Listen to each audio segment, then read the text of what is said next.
What?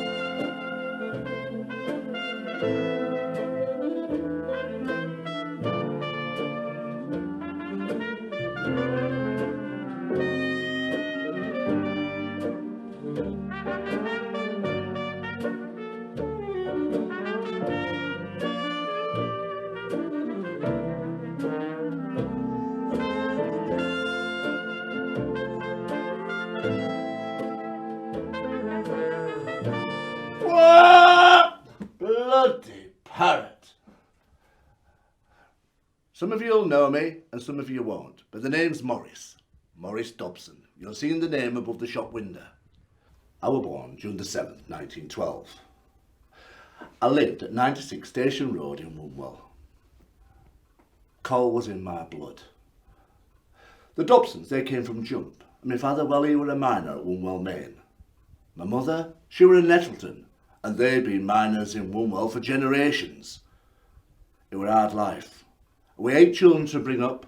My parents struggled to keep us fed and warm.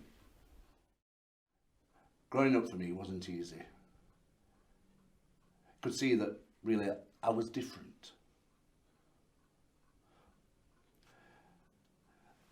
My father, he was 53 when I was born, a tough Victorian miner, and I think he struggled how to deal with me. I had a well-rounded education. The local primary school, Low Valley. I was a good student, top of the class. One day, coming home from school, a group of bigger lads, well, they set on me, and I went home in tears. My father says to me, "Tha stands up for this end now, or they never will. Just punch him straight in the nose, the biggest one." Well, next day I was going to school, and there he was, with a group of the lads around him. And without saying a word, I walked straight up to him, and wham!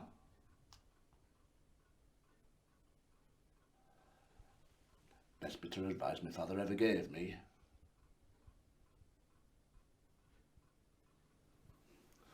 When I left school, I did exactly what everybody else did.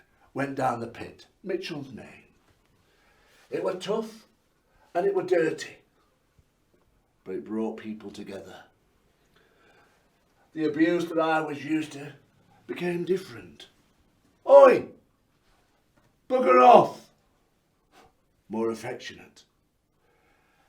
All the lads knew who and what I was. Night, Fred. Some of them, they choose to ignore me. But most, they try and get a rise out of me. But I learned how to defend myself. With words, as well as fists. The general strike in 1926 changed everything. The mines struggled to recover and I found work hard to come by. In the summer of 1929, I got on a train to Sheffield and I signed up for the Army Reserves. First it was the Gordon Highlanders and then the York and Lancaster Regiment. Everybody were laughing. What? Maurice in the army? But I loved it. I loved the training and the adventure, the camaraderie. The talent that I had for getting myself into trouble, I channeled into boxing and I became a fair fighter. Oh, I'd fight anyone and everyone. The lads even bigger than me I beat. The buggers hated it. When I used to come home from training camp, I used to love going dancing at Woonwell Baths. They used to put this wooden floor across the pool and there'd be a live band playing all night. I was known as one of the best dancers in the Durham Valley. And it was proper dancing, none of this modern muck. May I? We'd do the foxtrot, or the tango, or even the cha-cha-cha. Yes, all the girls loved dancing with me. Not just because I was a good dancer, but because they knew that I wasn't after what all the other lads were after. Thanks, love. There'd never be any trouble, except when they used to come from Wath or Mexborough. And they'd come in, and because they didn't know me, look at my painted nails or my makeup, or even my tight trousers. And they'd walk about the room making fun and trying to make people laugh. So I'd say, would you like to step outside? Well, I won't like to fight in front of ladies. Not that there were many of those about. So we'd go outside. And they think they were going to have it easy, didn't they? Just like in the ring. So I'd pack a few little punches, and then wham! They knew who Maurice Dobson was then, didn't they? Then came war. Right, come on, this way, quick march! July 1940. I enlisted into the Durham Light Infantry, where I was put onto a train and then a boat, not knowing where I was going. After a very long journey, we disembarked at the port of Suez, Egypt. We were told we were there to stop Rommel's advance. The heat was unbelievable, absolutely blistering. We were kept there for hours until they finally took us to our own camp, 60 miles east of Cairo. There, we were issued with mosquito nets and assigned tents, which we pegged over deep trenches, supposedly to help protect us from the air raids. After that, for a week, we did route marches, dug trenches, and practiced with our new Mark IV Enfield rifles. They were much lighter than I'd been used to, but I was still the best shot in the division.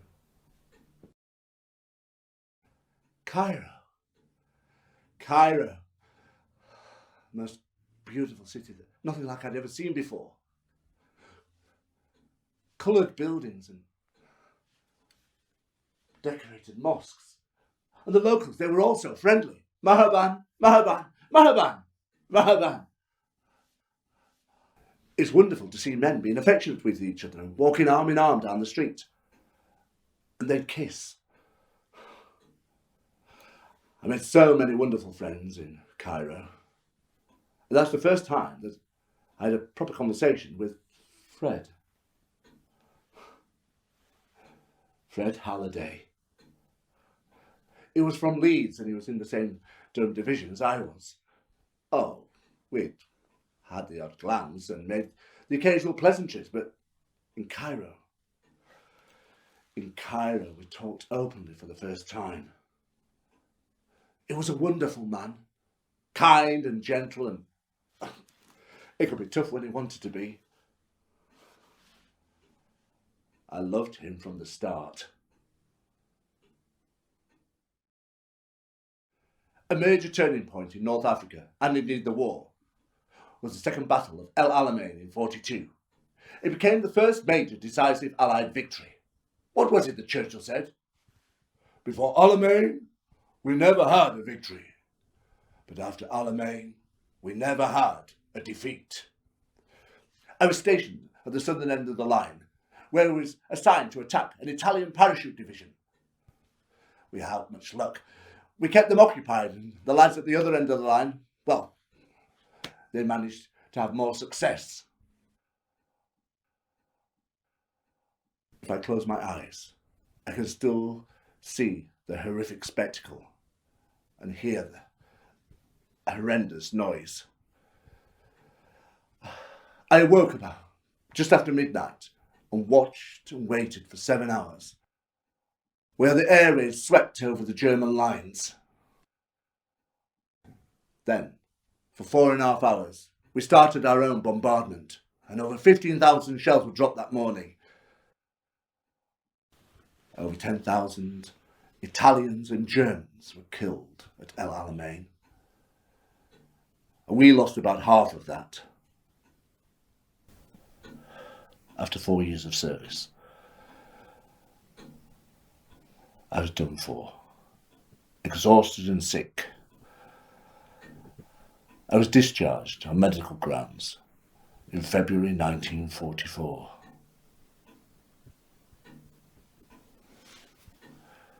A year later, the war was over.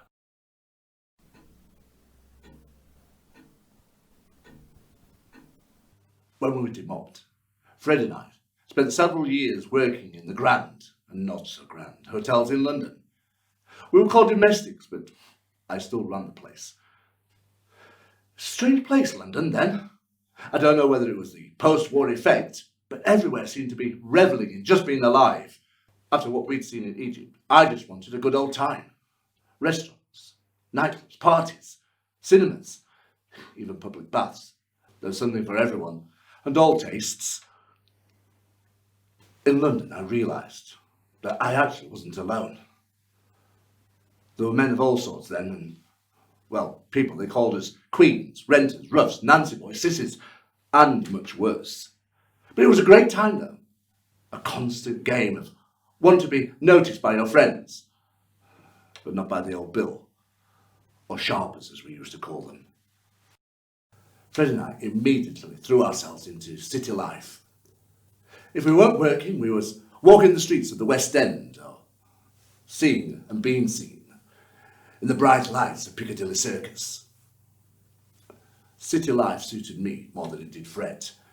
It was then that I found that I could embrace a side of me that I'd tried to keep quietish for a long time. Everything happened in London then, and one of the most notorious places that you could go was the Biograph Cinema, just outside Victoria Station, better known as the Biogrope. It was a dangerous time, though.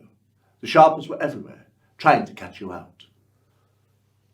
Peering under cubicle doors, waiting for some poor unsuspecting bugger to say or do too much. There was a man that I used to know, had an ingenious solution. He was well known around the time, called Soho Sally, and he used to walk about with 2 empty carrier bags. One day I asked him why. So he said he would ask his friend to put his feet into the carrier bags, so that when the sharpers peered under the door, all they could see was 2 feet and 2 carrier bags. Ingenious. The image we created for ourselves, to the smallest detail, were clues to the keen eyes. A beret on the back of your head, wearing a red tie, or putting your overcoat over your shoulders. Unnoticed by some, but unmistakable by others. Those that were called queens at the time were more blatant, with their pomaded hair and powdered faces, plucked eyebrows and lipstick. I was sort of somewhere in between, where I could mix with the roughs when I needed or wanted to. My other passion was theatre, the West End, the lights, the glamour. I used to spend every last penny on the latest show. I was a voracious writer of letters to my favourite actors. The wall of my little room was covered in signed publicity shots, and I tried to recreate those shots in some cheap little studio of Shaftesbury Avenue.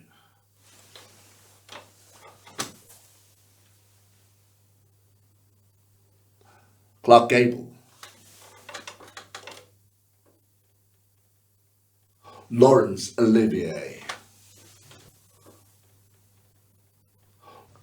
Marlene Dietrich,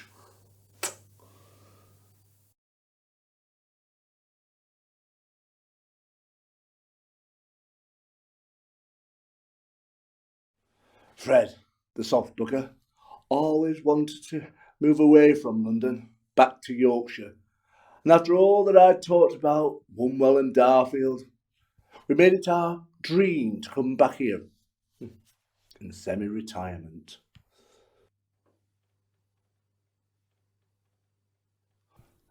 The big chance came when Mr. Campbell-John's shop here on Vicar Road came up for sale. It was about the same time that the rumours were about that the law was going to be changed, and that we wouldn't have to worry about the sharpness or nosy neighbours. That didn't happen, though, till 1967. And Fred, the daft bugger, he was always worried about what people might say or do if I brought him back here. I said to him, the people in Woodwell and Darfield, they know all about me, and I can bloody well give as good as I got. We opened the shop in 1956. It was just a general village grocery shop, but a bloody good one. We served nothing but the best, and we gave our suppliers a hard time. The shop did really well, but it always seemed to do better when I wasn't serving on the counter. I loved getting all the village gossip. I had some really good friends, and they'd tell me everything. I knew all those in the village that didn't like me. I used to love winding them up. And then I hated them children coming in. Couldn't make their mind up what they wanted. Come on, hurry up, I'd shout. I used to love dabbling in antiques, buying and selling, adding to my collection of Adam furniture and Rockingham pottery, Ming, Meissen, even my medieval armouries.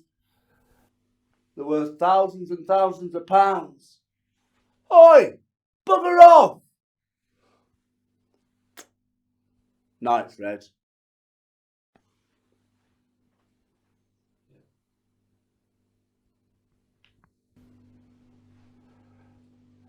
Fred died in 1988. And that's when my world ended. We've been through so much together. Since that first time in the deserts of North Africa, over 40 years ago.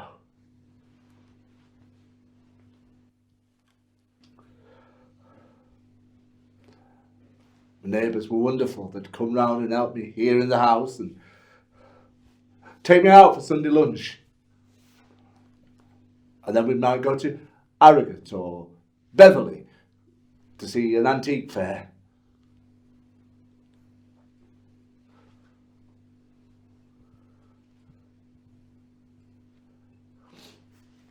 That's when I decided to give everything to the people of Darfield.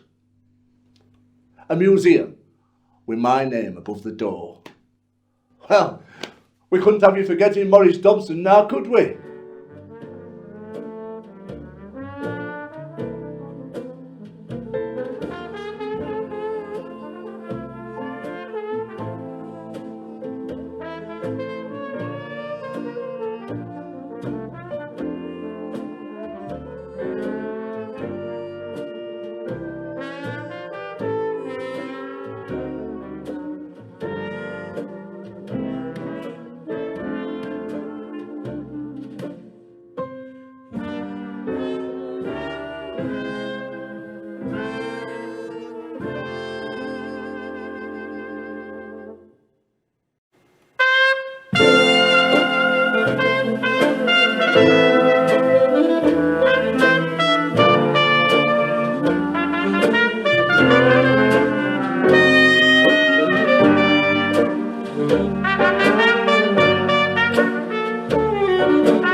Anyone wants to write or put anything about Maurice, I will never know.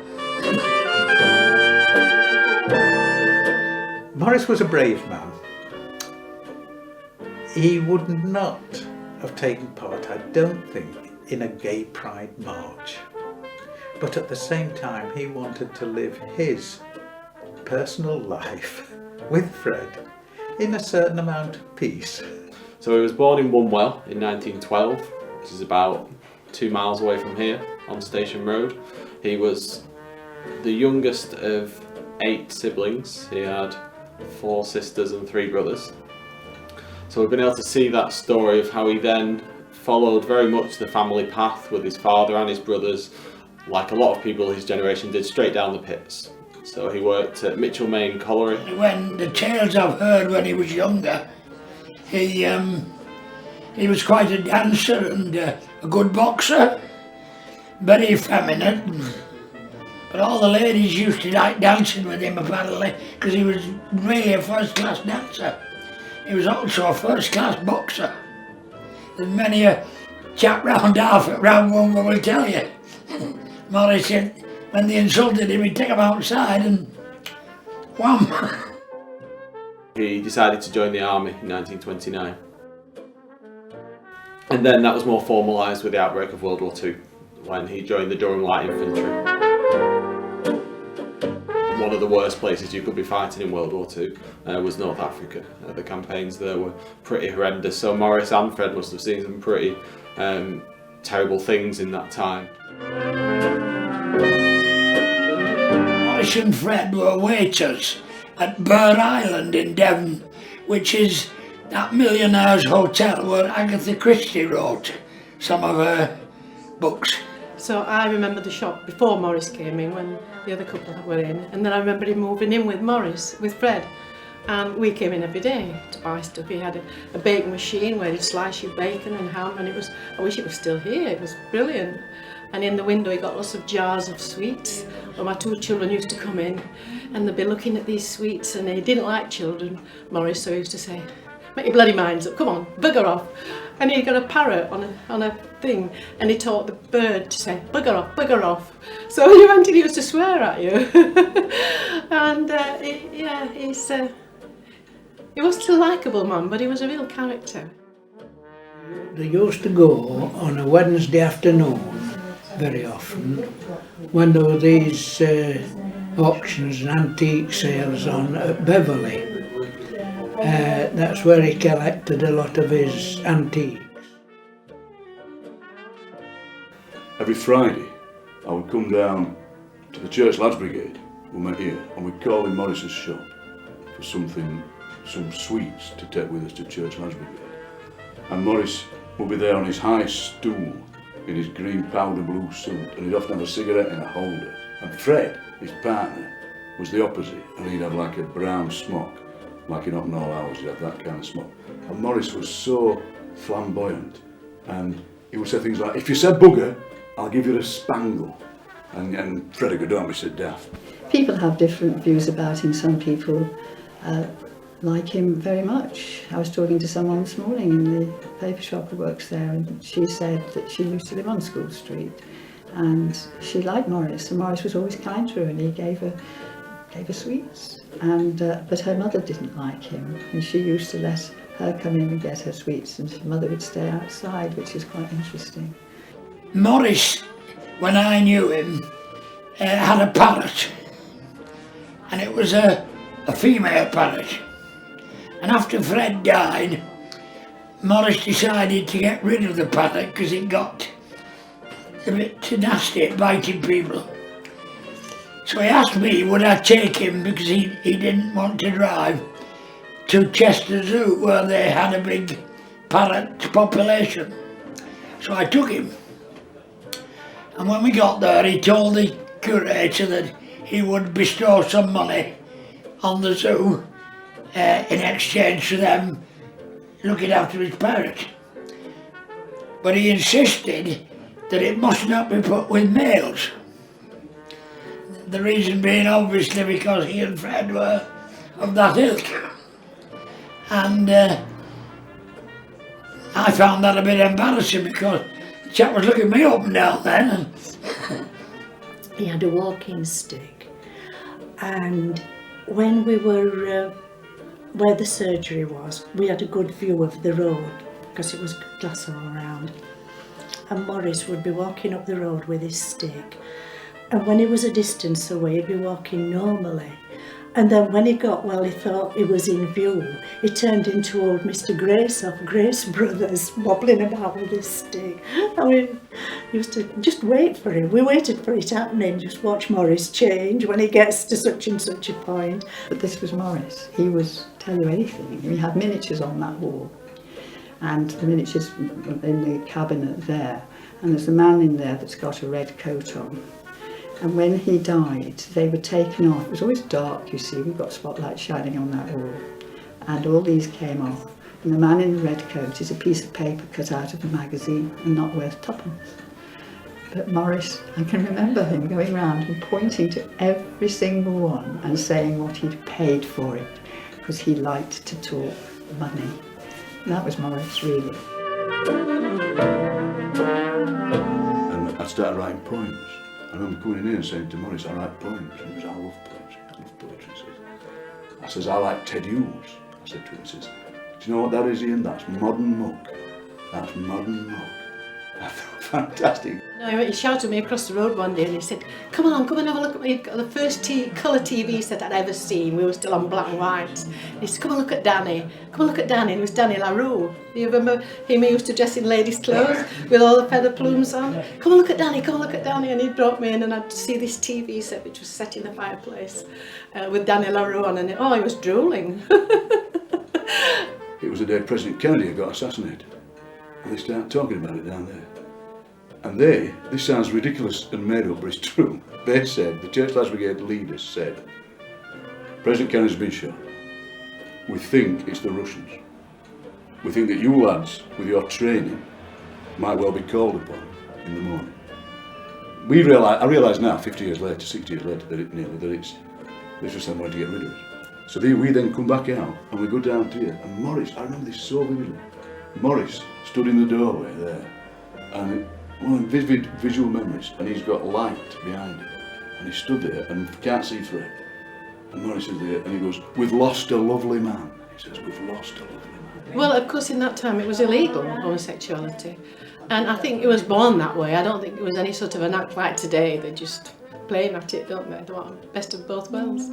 But he used to say, "I am what I am, and take me or leave me," you know, and flaunt it through the village with his makeup on, and you know, if he didn't like it, tough.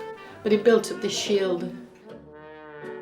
He was quite blatant about his homosexuality. He wore eyeshadow, he wore lipstick. He didn't make any attempt to conceal it. And that was a very bold thing to do then. I mean, everybody was homophobic back then. You know, it was just the way of life, wasn't it?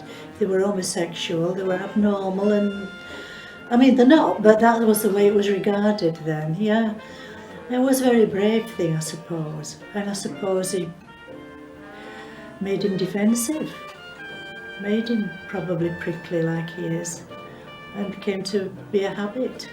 And being totally respected by the village. My father-in-law, who worked down Open Main Pit, was, old Maurice, he's all right. And I've always seen it as a kind of metaphor for tolerance. That here's this out gay couple in a mucky pit village, and they were accepted, totally accepted. In his later years, after Fred died, he deteriorated. And my wife, when she was alive, used to cook enough dinner on a Sunday, and I used to bring it up on the plate for him here. And he got so bad eventually, we started having him down on a Sunday to my house down the road. And then after that he went in hospital, and I can't even remember his funeral, to be honest with you. People, his contemporaries are more or less all gone, born in 1912. And those of us who remember him, we're getting older as well. So I think it keeps his name alive, and what you want is people to ask that question. Why is it the Maurice Dobson and not just the Darfield? Because of this, because of him, because of who he was.